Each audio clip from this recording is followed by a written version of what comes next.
Men gather to mourn Hamid Iqbal Bahati, who took the boat that sank off Greece last week in one of the deadliest migrant disasters in recent years. He's missing and presumed dead. Bahati prospered for 2 decades working in Saudi Arabia, but returned to Pakistan 3 years ago. The country's economy went into meltdown in the pandemic and his restaurant business closed. The 47-year-old was getting desperate, his family say. At least 350 Pakistanis were on the overloaded fishing boat, Interior Minister Rana Sanaullah said on Friday. He said it had a capacity of 400, but more than 700 people were crammed on board. With work drying up, Hamid cobbled together $7,600 to pay a trafficker, according to his brother Mohammed Sarwar.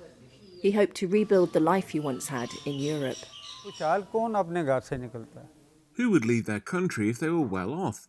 There was a time when he would immediately provide anything the children asked for, whether it was food, clothes or anything else. But for the past 3 years, things continued to go downhill, and he was mentally very disturbed about what would happen in the future.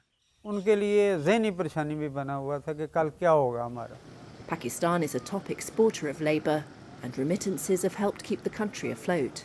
Legal opportunities are limited and many resort to agents and take the irregular route to Europe, known locally as donkey.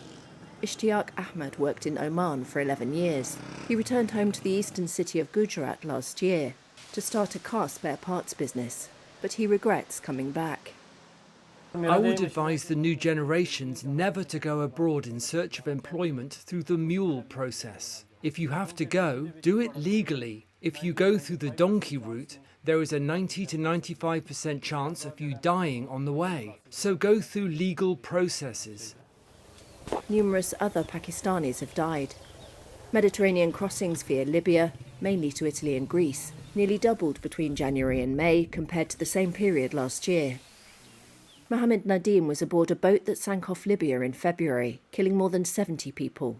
He had 3 children and also supported his sister and mother. But soaring inflation, now at a record 38%, had slashed the modest wages he earned as a furniture salesman.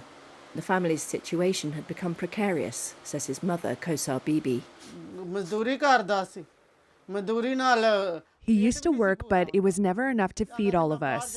He'd say, "I'll go abroad so I can improve conditions for my children.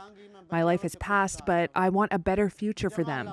I want to build a house for the children, find some means of a livelihood for them. How are we to know that this would happen to us?"